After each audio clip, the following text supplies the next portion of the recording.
बिस्मिल्लाहिर्रहमानिर्रहीम। सबसे पहले जिस मुकाम पे मैं खड़ा हूँ, मेरी मुराद पेड़ा गली और पाछोड़ के वो जो लोग हैं उनसे मुखातब हूँ। मेरे बुजुर्ग, मेरे भाई जो इस सर्दी में भी यहाँ बैठे हैं हमारी बात सुनने के लिए, उन सब का शुक्रिया अदा करता हूँ और एक्शन कमेटी का शुक्रिया अदा करता हूँ कि उन्होंने इतना मुनज़्ज़म ये प्रोग्राम यहाँ पे सजाया। यही वो शऊर है जिसके लिए बेदारी शऊर कॉन्फ्रेंसेस की जा रही हैं कि लोग एक नज़्म में आ जाएं, एक डिसिप्लिन में आ जाएं और एक दूसरे की बात सुनने और सुनाने की जो है वो अपने अंदर गुंजाइश पैदा करें। तो ये शऊर इतनी जल्दी मुकम्मल नहीं हो सकता, इस पे टाइम थोड़ा लगेगा, लेकिन अल्हम्दुलिल्लाह हमें फख्र है कि हमारी आज़ाद कश्मीर भर की जो अवाम है वो बाशऊर हो चुकी है, वो अपना हक समझ चुकी है, अपने हकूक का दिफा करना जान चुकी है और हम उम्मीद करते हैं कि वो अपने हकूक का दिफा जिस तरह पहले करती आई है, मेरी मुराद 11, 12 और 13 मई जिस तरह उन्होंने अपना दिफा किया, वो आगे भी इस पे जो है वो स्टैंड करेगी। मैं कोशिश करूंगा कि वो बातें ना दोहराऊं जो इससे पहले हो गई हैं। अलबत्ता जो सवालात कुछ छोड़े गए हैं मैं उन्हीं पे बात करूंगा। ये कहा जाता है कि मैं अक्सर ये बात करता हूं कि हमारी ये तहरीक गैर नजरियाती, गैर सियासी है। मैं आज भी ये बात करूंगा। मैं उस सियासी निजाम से नफरत करता हूं, उस सियासत से नफरत करता हूं जो 70 सालों से हमारे साथ की गई है। मैं उस सियासी निजाम को मानता हूं जिस सियासी निजाम की शक्ल इस जम्मू कश्मीर ज्वाइंट अवामी एक्शन कमेटी की 1.5 साल तहरीक के अंदर शामिल है। मेरा जो बात करने का मकसद होता है वो ये होता है, जब हम उस सियासी निजाम को डिस्कस करते हैं तो फिर वही सियासी जमातें, वही चोर अचक्के, वही झूठ फराड के एक जगह पे जाके कोई बात करनी, 5 महीने साल उधर जाना नहीं, 5 साल के बाद इलेक्शन आ जाना, दोबारा मिन्नतें करनी, दोबारा लोगों को धोखा देना, और वही सियासत ये 70 सालों से होता आ रहा था। इसलिए मैंने हमेशा ये बात कही है कि हम वो सियासत हम नहीं करते और ना ही इसके अंदर वो सियासी ज़हन रख के लोग शामिल हैं।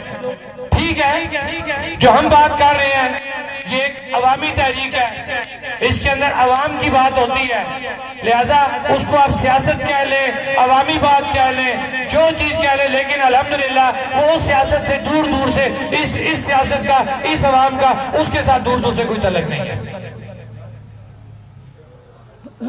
फिर दूसरी बात, मैं दो अपने भाइयों का नाम लूंगा। एक शेख हमीद साहब हैं, मैं उनकी बात का जवाब दूंगा, और इसी तरह असद कबीर साहब हैं, उनकी बात का जवाब दूंगा। मैं सच्ची बात है, मुझे बड़ी खुशी हुई कि जिस वक्त मैंने शेख हमीद साहब की बात सुनी, मैंने असद कबीर साहब की बात सुनी, मैंने अपने भाई यासिर साहब की बात सुनी, क्योंकि हमारे अंदर एक कमी है, हम एक दूसरे को बर्दाश्त नहीं कर सकते। तो अगर आज भी हम दोबारा उन्हीं चीजों में जाएंगे तो फिर वो टोला तो जीत गया, वो 53 का जो टोला जिनको हर कोई स्टेज से आके बुरा भला कह रहा है, मैं भी उनको अच्छा तो नहीं कहता, लेकिन जब हम एक दूसरे को बर्दाश्त नहीं करेंगे, एक दूसरे के सवालात का जवाब नहीं देंगे, तो फिर कौन आएगा जो हमें किसी एक सीधे रास्ते पे चलाएगा। लिहाजा हम लोगों को एक दूसरे को एक्सेप्ट करना पड़ेगा। अगर हम एक दूसरे को एक्सेप्ट नहीं करेंगे तो ये निजाम नहीं चल सकेगा। वो नौसरबाज जीत जाएंगे, वो जिस काम में लगे हुए वो कामयाब हो जाएंगे। और आपकी ये जो 1.5 साल एक कामयाबी, एक तहरीक है। फिर मैं तहरीक के हवाले से एक बात करूंगा। मेरा जिंदगी में खास तौर पे मैं पोस्ट डिवीजन की जब बात करूंगा, मेरा इतना नहीं हुआ इत्तेफाक इधर सफर का या लोगों से मिलने का। जब मैं यहाँ लोगों से मिला, मैं इलाकों में गया, तो ये चीज साबित हुई कि ये तहरीकों का तसलसल है। अगर हम पानियोला का जिक्र करें, हम बंजोसा से मुतलका जो मुलेका इलाके उनका जिक्र करें, या या रावलाकोट का सदनोती का जिक्र करें, ये मजामतकारों का इलाका और ये तहरीकें कई अरसों से चलती आ रही हैं और ये जो तहरीक है ये उसी का तसलसल है। ये बातें आहिस्ता आहिस्ता पता लगती हैं। मैं असद कबीर साहब की बात को सेकंड करूंगा और मुझे बड़ी खुशी हुई, उन्होंने बड़े आसान फहम तरीके से एक बात समझाई, क्योंकि हमारे कुछ भाई बहुत जल्दी में हैं, जल्दी में नुकसान हो जाएगा। असद कबीर साहब ने क्या कहा कि बच्चा भी 9 माह में पैदा होता है। मेरी बात समझें, ये कोई मैं मजाक की बात नहीं कर रहा, ये एक सीरियस बात है। मेडिकली प्री मैच्योर का लफ्ज इस्तेमाल किया जाता है कि नौमौलूद बच्चे जो कुछ माह पहले पैदा हो जाए, या तो मर जाते हैं या उनके अंदर कोई माजूरी आ जाती है। ये असद कबीर साहब ने बात की है, मुझे पसंद आई वो बात, मैं सेकंड कर रहा हूं। उसी प्री मैच्योर डिलीवरी को, उसी प्री मैच्योर बच्चे की पैदाइश को सामने रखते हुए अपनी इस जम्मू कश्मीर ज्वाइंट अवामी एक्शन कमेटी की इस 18 माह की तहरीक को सामने रखें। अभी ये उस लेवल पे नहीं पहुंची, अभी आजाद कश्मीर की आवाम उस लेवल पे नहीं पहुंची कि आप यहां इन स्टेजों से बैठ के बहुत बड़ी बड़ी बातें करें, बहुत जज्बाती बातें करें। ये बच्चे हमारे हैं, ये लोग हमारे हैं। मैं बरमला एक बात करता हूं अपने साथियों के साथ कि खुदा से डरो, उन लोगों को तुम जवाब दे और हम जवाब दें जिनके बच्चे हमारी तकारीर की वजह से, हमारे जलसे जुलूसों की वजह से हमारे साथ निकलते हैं। हम अगर उन लोगों को, उन वालिदैन को, अगर हम उन्हें ये कहें कि आपके बच्चे जो हमारे साथ जा रहे हैं, अल्लाह ना करे ये वापस घर नहीं आ सकेंगे, तो क्या आपके साथ के बच्चा अपना भेजेगा? कभी नहीं भेजेगा। लिहाजा मेरी इस बात को कर दी है कि कहा कि हमारी जान और माल के आप मुहाफ़िज़ हैं, तो मेरे ख्याल से उस मुहाफ़िज़ की ये जिम्मेदारी बनती है कि अपने उन बच्चों को, उन लोगों को, उनके माल को बचाते हुए वापस उनके घरों में लेके जाए। ये नहीं हो सकता कि हम अपनी अपनी 1.5 इंच की मस्जिद बनाएं और लोगों की जानों पे, लोगों के माल पे हम सियासत करें। ये दुनिया आर्जी है, इसका जवाब देना पड़ेगा और मुकाफाती अमल है। आखिरत तो बात की बात है, दुनिया में ये चीज बराबर हो जाती है, मेरा इस पे ईमान है। लिहाजा किसी से झूठ मत बोलो, जो सच है वो लोगों के सामने लेके आओ। सच यही है कि आजाद कश्मीर की आवाम और हमारे जो ओवरसीज भाई हैं, उन्होंने एक मैंडेट दिया हुआ है, वो मैंडेट चार्टर ऑफ डिमांड के ऊपर है। हाँ, हम उससे बाहर जा सकते हैं, हम किसी के पाबंद नहीं हैं, लेकिन जो मैंडेट आपको मिला है, पहले अपनी आवाम के आगे वो तो पूरे करके सुरखरू हो, उसके बाद अगली बात पे चलेंगे।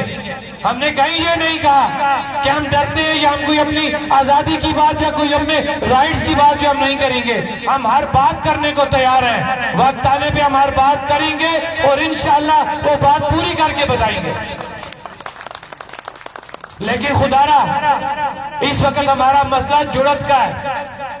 जो जुड़त हमारी कायम है, उस जुड़त को कायम रखना है और उस जुड़त को कायम रखने में हमारी नीयत का दारोमदार है कि मैं यहां स्टेज पे बैठ के तो बड़े बड़े भाषण दे रहा हूं खड़ा होके, मेरे अंदर क्या आपको नहीं पता, वो मेरा रब जानता है। हमें अंदर और बाहर एक होना चाहिए। माजरत के साथ मैं अपनी बात करूंगा, मैं किसी पे उंगली नहीं उठाऊंगा कि मैं कमजोर इंसान हूं। मैं यहाँ पे कोई आपसे बात कर रहा हूं बड़े दिलेरी से, लेकिन कहीं जाके मैं अगर स्टेप डाउन हो जाऊं तो मेरे ख्याल से इससे बड़ी बेगैरती कोई नहीं होगी। मुझे उतनी ही बात करनी चाहिए आपसे जिस पे मैं स्टैंड ले सकूं और आवाम को धोखा ना दूं। यहाँ पे नजरियात की बात हुई, तमाम नजरियात हमारे लिए काबिल एहतराम है। मैं तमाम सियासी जमातों का जिक्र करता हूँ, तमाम सियासी कायदीन हमारे लिए काबिल एहतराम है। आप करें अपनी सियासत, लेकिन खुदारा जम्मू कश्मीर ज्वाइंट अवामी एक्शन कमेटी के प्लेटफॉर्म से कभी सियासत ना करना। यहाँ पे ये क्योंकि ये बदवा लगेगी उस गरीब की जिसने आप पे उम्मीदें बांध दी हैं, जिसको आपने सस्ता आटा लेके दे दिया, जिसको आपने सस्ती बिजली लेके दे दी, और उसकी तमाम आस उम्मीद जम्मू कश्मीर ज्वाइंट अवामी एक्शन कमेटी और आप लोगों पे आ गई है। अगर आप उनकी उम्मीदों पे सियासत करना शुरू करोगे तो दुनिया में भी खराब होगे और आखिरत में भी खराब होगे। इस चीज से बचना, इस चीज से डरना। यासिर साहब ने सवाल किया था कि जनाब बाकी जगह पे देखिए, मेरी जितनी मैंने भी बयानियां दिया ना, उसका पहला जवाब तो आपको यासिर साहब के सवाल से और मेरे जवाब से क्लियर हो जाना चाहिए कि अभी क्या हम मैच्योर हो चुके हैं या प्री मैच्योर हैं। उसका छोटा सा सवाल जो यासिर साहब ने किया, उन्होंने कहा जनाब शौकत साहब, पुंछ में तो बहुत शऊर बेदारी कॉन्फ्रेंसेस हो गई हैं, मीरपुर में भी कुछ हो गई हैं, मुजफ्फराबाद में तो कोई नहीं हुई। मैं बिल्कुल इनकी बात को सेकंड करता हूँ। मुझे एक बात बताएं कि मुजफ्फराबाद के 3 जिले हैं, मुजफ्फराबाद, नीलम और जेलम। क्या कभी आपने सुना कि हमने जेलम में या नीलम में कोई शऊर बेदारी कॉन्फ्रेंस की है? नहीं हुई ना। तो यासिर साहब का सवाल दुरुस्त है। तो मुझे एक बात आप बताएं कि आप एक पॉइंट डिवीजन के ऊपर क्या आप पूरे आजाद कश्मीर का फैसला कर सकते हैं? नहीं कर सकते। इससे पहले भी ये होता रहा, हमें तकसीम करके रखा बरादरियों के अंदर, जिलों के अंदर, डिवीजन के अंदर, सियासी जमातों के अंदर, जिसकी वजह से हम कोई टारगेट अचीव नहीं कर सके। पहली दफा आजाद कश्मीर के तमाम लोग, तमाम इस्ला, तमाम डिवीजन एक नजरिए पे इकट्ठे हुए। वो नजरिया गरीब का नजरिया था, वो नजरिया जरूरत था, वो महंगाई से जान छुड़ाने का नजरिया था, और वो चार्टर ऑफ डिमांड सामने आया। तमाम लोग इस पे इकट्ठे हुए और हमने कामयाबी हासिल की। अभी आपको टाइम लगेगा, अभी आपके 2 डिवीजन अभी खाली हैं। मैं इस पे आपको मुबारकबाद भी देता हूं पुंछ डिवीजन के लोगों को कि वाकई आप लोग मुजामतकार हैं, आप लोग बाशऊर हैं, आप हमसे ज्यादा शऊर ले चुके हैं। लेकिन 2 डिवीजनों को भी तो साथ चलाओ, थोड़ा सा अपनी स्पीड को कम करो कि बाकी 2 डिवीजन भी आपके साथ बराबर हो सके। जिस दिन ये तीनों डिवीजन बराबर हो गए, उसके बाद आप जो फैसला करोगे, आपके मुंह से निकली हुई बात फौरी तौर पे पूरी की जाएगी, इसलिए कि उनको भी पता लग जाएगा कि दोबारा ये अपना होमवर्क करके दोबारा लड़ाई करने के लिए तैयार हो चुके हैं। लिहाजा जंग तभी की जाती है कि जब आपका पूरा साजो सामान और आपकी पूरी तैयारी हो।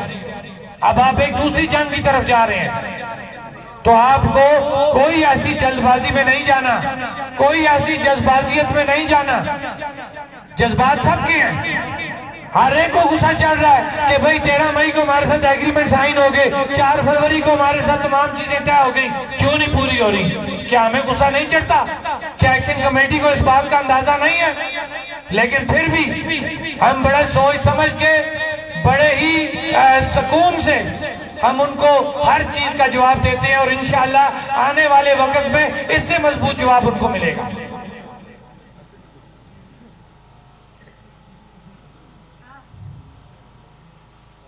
सजाद अफजल साहब ने बात की, मुझे आज बड़ी खुशी हुई।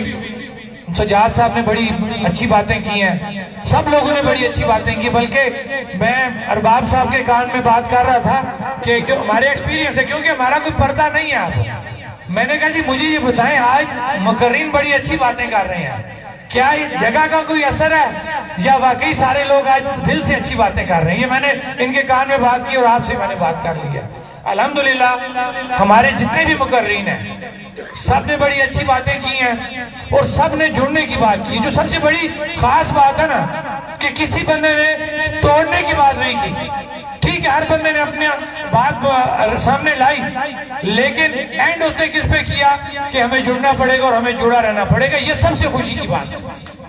ये आज के इस प्रोग्राम में जो मैंने नतीजा निकाला है कि आज के प्रोग्राम में जो सबसे अच्छी बात सामने आई है कि तमाम मुकर्रीन ने अपनी बातें तो जरूर की, लेकिन एंड उन्होंने किस पे किया कि यही पैगाम सबको दिया कि हम इकट्ठे होंगे तो हमारी कामयाबी है, तकसीम होकर हमारी कामयाबी नहीं हो सकती। ये सबसे बड़ी आज की इस जो इवेंट हो रहा है, इसकी सबसे बड़ी कामयाबी है।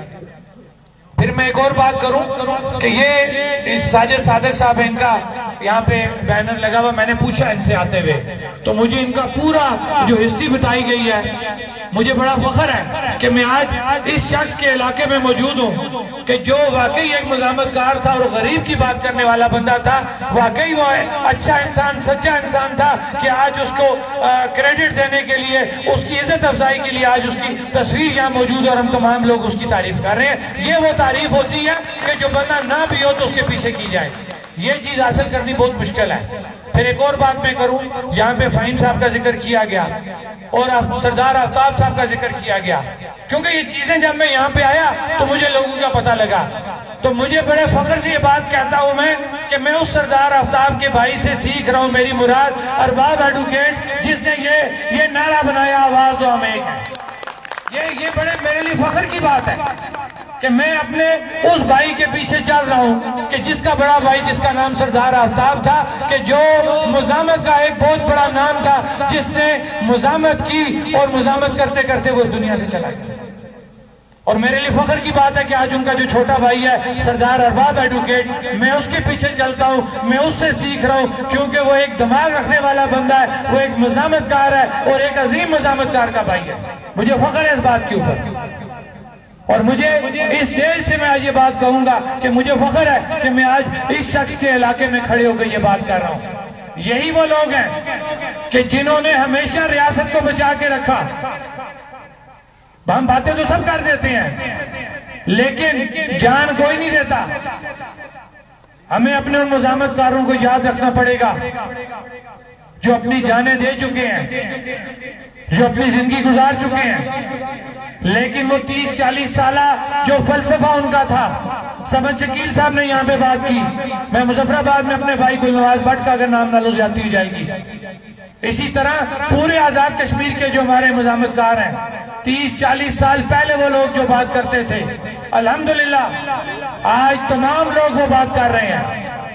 ये हमारे लिए फख्र की बात है कि उस वक्त उनको लोग नहीं कहते थे, अच्छा उनकी बात को नहीं सुना जाता था, लेकिन जब 77 सालों के बाद पे दर पे आपके ऊपर वार होते गए, पे दर पे असेंबलियां आती गई और आप लोगों ने ये देखा कि आपके साथ झूठ फ्रॉड हो रहा है, आपके साथ आज तक जो बात की गई है वो धोखा दिया गया। ये बाहर आके आपसे कुछ बात करते हैं, जबकि ये कमरों में जाके बैठते हैं, वहां पे ये बिल्कुल उनके आगे लेट जाते हैं। इनके जो असल हुक्मरान है, असल आका, उनके आगे ये उनके आगे दूसरी बात नहीं कर सकते। तो फिर हमें वो भाई, वो हमारे वो लोग वो याद आते हैं कि जो 30 साल 40 साल पहले वो बात करते थे, आज मेरे जैसा बंदा भी वो बात कर रहा है। इन बातों को समझें। हमारा कोई नजरियात का झगड़ा नहीं है, हमारे तमाम नजरियात काबिल एहतराम है, लेकिन हमने फर्क एक देखना है कि हमारे लिए सही रास्ता कौन सा है। जिस रास्ते पे चलते हुए हमारी शनाख्त कायम रहे, मेरी मुराद, मेरा ये परचम कायम रहे और इसी परचम के तले हम सारे लोग इकट्ठे रहें।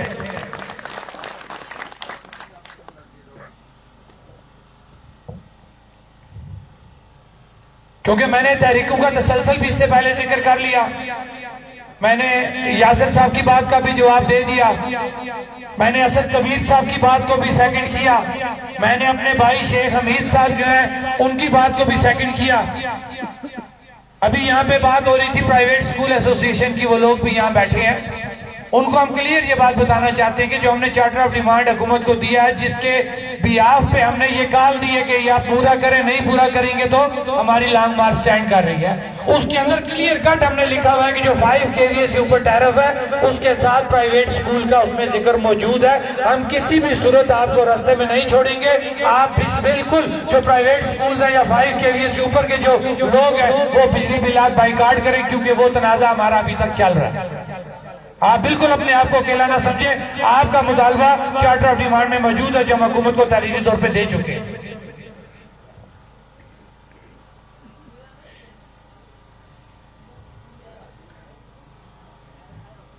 मेरी बात क्योंकि काफी लंबी हो गई है, सिर्फ एक बात थोड़ी सी समझाना चाहूंगा कि जम्मू और कश्मीर ज्वाइंट अवामी एक्शन कमेटी के प्लेटफॉर्म से मैं शौकत नवाज मीर एक मेंबर की हैसियत से बात कर रहा हूं। इस मेंबर के अलावा मेरी कोई हैसियत नहीं है, मेरी हैसियत जो है वो आप लोग हैं। अब ये मैंने बात इसलिए कही है कि मैं इनफरादी तौर पे ना तो कोई कॉल दे सकता हूं, ना ही मैं कोई फैसला कर सकता हूं। जो भी फैसला होगा वो जम्मू और कश्मीर ज्वाइंट अवामी एक्शन कमेटी के प्लेटफॉर्म से होगा, जिसको तमाम लोग सेकंड करते हैं। ये बात है या नहीं है? इस वक्त जो आप लोग बैठे हैं यहाँ पे, किसी ने जबरदस्ती तो आपको नहीं बिठाया।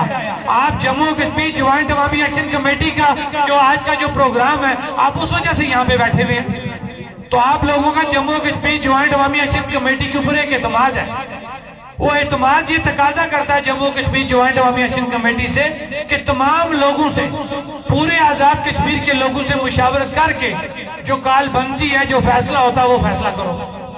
अल्हम्दुलिल्लाह जम्मू कश्मीर ज्वाइंट अवामी एक्शन कमेटी के अंदर तमाम नजरियात के, तमाम जमातों के लोग किसी ना किसी शक्ल में मौजूद हैं। ये बात मैंने बंजोसा भी की थी, आज दोबारा कर रहा हूं कि जब तमाम नजरियात, तमाम जमातों, तमाम ग्रोहों के लोग जम्मू कश्मीर ज्वाइंट अवामी एक्शन कमेटी के प्लेटफॉर्म पे मौजूद हैं, तो जाहिर है कि जब वो फैसला होता है तो उनके मेंबरान की मौजूदगी में होता है, और वो फैसला जब आउट होता है तो वो अपनी तमाम जो उनकी अपनी कमेटी, अपनी जमात की कमेटी है, वो चाहे सियासी है, वो नजरियाती है, वो उन तक पहुंच जाता है।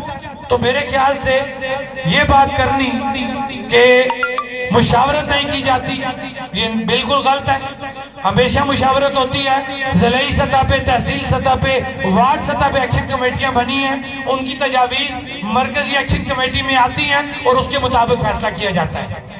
और इंशाल्लाह आगे भी जो फैसला जम्मू कश्मीर ज्वाइंट अवामी एक्शन कमेटी ने किया है वो इत्तफाक राय और अक्सरियती राय से हुआ है और अवामी इमामों के मुताबिक हुआ है। और बिल्कुल ये बात हम आपको क्लियर करते हैं कि जम्मू कश्मीर ज्वाइंट अवामी एक्शन कमेटी भी बगैर आपकी मर्जी के कोई ऐसा फैसला नहीं कर सकती जो आपको मंजूर नहीं होगा। उसका एक मैकेनिज्म तो आपको हमने बता दिया कि तमाम लोग किसी ना किसी शक्ल से उस कमेटी के अंदर मौजूद हैं। तो इसका मतलब है कि तमाम जमातों की, तमाम नजरियात, तमाम ग्रुपों की राय उस कमेटी के अंदर मौजूद होती है। लिहाजा लोगों को किसी अवाम में हमें नहीं डालना चाहिए, हमें सच्ची बात करनी चाहिए। और हम जो भी फैसला करें वो हमें इज्तिमाइयत पे करना चाहिए, क्योंकि अभी हमें टाइम लगेगा। अभी पहले हमें अपना चार्टर ऑफ डिमांड तो कंप्लीट करने दो। हाँ, अगर हमने ये कहा होता कि जनाब हम हैंड्स अप हो गए हैं, हमारी इतनी पसली नहीं है, हम मजीद आगे नहीं चल सकते, फिर तो आप बात कहें। जब जम्मू कश्मीर ज्वाइंट अवामी एक्शन कमेटी पहले दिन से अपने चार्टर ऑफ डिमांड पे स्टैंड कर रही है, और थोड़ी सी बात को समझें, यहाँ पे हक मलकियत की बात की, अपने वसाइल पे दस्तरस की बात की, तो मैंने पहले भी ये बात कही कि थोड़ा सा चार्टर ऑफ डिमांड को तो पढ़ लें। चार्टर ऑफ डिमांड के अंदर हाई कोर्ट का फैसला 2019 जिसका जिक्र किया गया है कि उस पर अमल दरामद कराया जाए। वो अमल दरामद क्या है? वो फैसला ये कहता है कि आजाद कश्मीर के अंदर जितने भी प्रोजेक्ट लग चुके हैं या लगने जा रहे हैं, उनके एग्रीमेंट रियासती हुकूमत के साथ किए जाएं। तो मुझे एक बात बताएं, कान यहाँ से पकड़े या यहाँ से पकड़े, वो बात तो वही हो रही है ना कि जब हाई कोर्ट का फैसला, जिसको हम सेकंड कर रहे हैं कि उस पर अमल दरामद कराया जाए, जब उस पर अमल दरामद होगा तो आपका जो रियासती वसाइल हैं उन पे आपका हक तस्लीम करते हुए, आपकी हक मलकियत मानते हुए, आपकी हक हुक्मरानी मानते हुए, आपकी रियासती हुकूमत जिसको हम लूली लंगड़ी जो भी जैसी है उसके साथ एग्रीमेंट हो जाएगा। तो आपका हक मलकियत, हक हुक्मरानी माना गया या नहीं माना गया? थोड़ा सा समझें बात को समझें और थोड़ा सा अपनी स्पीड को स्लो करें। बहुत जल्दी में गाड़ी भी एक्सीडेंट कर देती है। लिहाजा हम सबकी मंजिल एक है, कोई मंजिल हमारी अलग नहीं है, सिर्फ थोड़ा सा स्पीड को बराबर करना है ताकि तमाम कमजोर, आहिस्ता चलने वाले लोगों को, मुख्तलिफ नजरियात के लोगों को इस एक प्लेटफॉर्म पे जिस तरीके से हमने इकट्ठा किया है उसी तरह लेके आगे चले। हमें किसी की कोई दिल आजारी नहीं करनी, हम तमाम लोग इकट्ठे हैं, इंशाल्लाह इकट्ठे हैं, इकट्ठे रहेंगे और हमें कोई भी नहीं तोड़ सकता। इसकी बेसिक वजह क्या है कि इस तहरीक के अंदर हमारा कोई कमाल नहीं है, एक्शन कमेटी का कोई कमाल नहीं है, कमाल उस गरीब का है जिसने अपने दिल से इस एक्शन कमेटी की कामयाबी के लिए दुआ निकाली है। और रब अपने उस मखलूक की ऐसी दुआ को कभी रद्द नहीं करता जो एक दिल से निकाली जाए, अपने रब से इस्तदा की जाए, एक बिल्कुल एक सच्चे मुसलमान की हैसियत से, एक मजबूर की हैसियत से। ये वो मजबूर उस गरीब की दुआ है सेक्शन कमेटी को कि उनको हमने सस्ता आटा, सस्ती बिजली लेके दी। और मुझे उम्मीद है कि जिस वक्त तक गरीब की दुआ हमारे साथ है, इस सेक्शन कमेटी को कोई नहीं तोड़ सकता, कि हमेशा जुड़ी रहेगी। और आने वाले दिनों में जो भी कॉल दी जा रही है इंशाल्लाह सब इकट्ठे होकर उस कॉल पे अमल दरामद होगा, और जो भी फैसला होगा वो तमाम लोगों की मुशावरत से होगा, और इंशाल्लाह हम कामयाब होंगे। मैं एक दफा फिर अपनी जो भी एक्शन कमेटी हमारी है एड़ा गली, उनका मैं शुक्रिया अदा करूंगा कि आपने इस वक्त तक, क्योंकि जब तक जहां से हम ऊपर आए, मैंने उसी दिन इनको कह दिया था कि वाकई आपकी नज़म कमेटी है, और एक प्रॉपर तरीके से आपने रिसीव किया, पंडाल में लाए, बिठाया, एक जलसा आपने किया। मैं इसलिए आपको मुबारकबाद पेश करता हूं। और आपकी उस रोड पे जो मुझे आते हुए पता लगा कि आप लोगों ने आधी रोड जो बीच में से बनाई है वो आप लोगों ने अपने पैसों से बनाई है। मैं अपने नवरसीर भाइयों का शुक्रिया अदा करूंगा कि जिन्होंने अपने इस इलाके के साथ अपना लगाव साबित करते हुए, अपने लोगों की परेशानियों को देखते हुए अपने रिज़्क़े हलाल में से पैसा यहाँ पे भेजा। और उन लोगों को भी सलाम पेश करता हूँ जिन पे एतमाद किया गया इस इलाके की उस कमेटी के ऊपर, जिन्होंने इस रोड का काम किया। और आते हुए हमने देखा कि वो जो टूटी हुई रोड इससे पहले बताई जाती थी वो पक्की हुई और लोगों को सहूलत मिली। मैं उसके लिए अपने नवरसीर भाइयों का शुक्रिया अदा करूंगा जिन्होंने अपने इलाके के लोगों की परेशानी को देखते हुए फंडिंग की, और अपने बलबूते पे, ये किसी हुक्मरान के आगे जो है इन्होंने मिन्नतें नहीं की, किसी के आगे इन्होंने कोई भीख नहीं मांगी, अपने बलबूते पे इन्होंने ये काम किया। लेकिन एक बात, ये काम हमारे नवरसीर भाइयों का नहीं था, ये काम इस रियासत का था कि जिस रियासत के हुक्मरानों को जब हम कहते हैं कि हमारी ये चीजें पूरी करो, वो चाहे जहां के मुतालबात हैं, तो हमें कहा जाता है कि हमारे पास बजट नहीं है। तो मैं उनसे ये पूछना चाहता हूं, मैं हमेशा ये बात करता हूं कि इतनी सी ये रियासत है, इस रियासत में एक शख्स के इक़्तिदार को तूल देने के लिए मेरी मुराद मेरे काबिल एहतराम प्राइम मिनिस्टर चौधरी अनवारुल हक साहब हैं, कि जिनकी कोई सियासी जमात का कोई पता नहीं लग रहा कि वो है किस सियासी जमात से, और वो हमें कहते हैं कि तुम सियासी जमात बनाओ। शर्म आनी चाहिए। एक शख्स के इक़्तिदार को तूल देने के लिए हमारे वो तमाम मेंबरान असेंबली जिन्होंने मुख्तलिफ नजरियात के ऊपर वोट लिए, किसी ने नून league, people party, PTI, Jamaat Islami, और अगर मुझे कोई जमात रह गई है, तमाम लोगों ने अपनी जमात, अपने नजरिए को वोट दिया। लेकिन उन बेईमानों ने क्या किया कि रात के 2 बजे पता नहीं किसने तुम्हें प्रेशर में लाया, कौन तुम्हारे असल आका हैं, उनके डर से तुमने एक शख्स को जिसकी जमात का ही नहीं पता, तुमने उसको वजीर आजम बना दिया। और आज वो शख्स हमसे मेरिट की बात करता है, असूल की बात करता है। पहले वो बताए वो किस मेरिट, वो किस सियासी निजाम के तहत वजीर आजम बना कि वो हमें तलकीन करता है कि जनाब आप कानून की पासदारी करो, और हमारे ऊपर 2 नंबर काले कानून सदारती ऑर्डिनेंस की शक्ल में पेश किए जाते हैं। ऐसी चीजें नहीं होंगी। पहले अपने गिरबान में जागो वज़ीर आज़म अनवारुल हक साहब कि आपका क्या दीन अमान है, आप कौन सी सियासत कर रहे हैं। आप किसी एक डिसिप्लिन में आए, किसी एक सिस्टम में आए, उसके बाद आप आवाम से बात करें। लेकिन ये नहीं हो सकता कि आप जोर जबरदस्ती इस अवाम को पाबंद कर दें कि आपने ये सदारती नोटिफिकेशन निकाल ली है और अवाम जो अपने एहतजाज नहीं करेगी। ये आपकी गलतफहमी है। इंशाअल्लाह हमारे एहतजाज जारी रहेंगे, हमारी कॉन्फ्रेंसेस जारी रहेंगी, और इंशाअल्लाह आने वाले दिनों में इससे मजीद अच्छे प्रोग्राम होंगे, पूरे आजाद कश्मीर के अंदर होंगे। और अल्हम्दुलिल्लाह हमें ये यकीन है कि जिस तरीके से इस वक्त भी आप यहाँ पे बैठे हुए हैं, आप लोग इस एक्शन कमेटी को नहीं छोड़ेंगे, इस एक्शन कमेटी पे आपका एतमाद रहेगा, और इंशाअल्लाह जो चीजें हमारी बाकी मंदा रह गई हैं चार्टर ऑफ डिमांड की, वो मुकम्मल होके हम अपनी आने वाली नस्लों के मुस्तकबिल को सिक्योर करेंगे, तभी जाके हम सुकून से बैठेंगे। मेरी बात लंबी हो गई है, मैं माजरत चाहूंगा। वस्सलाम।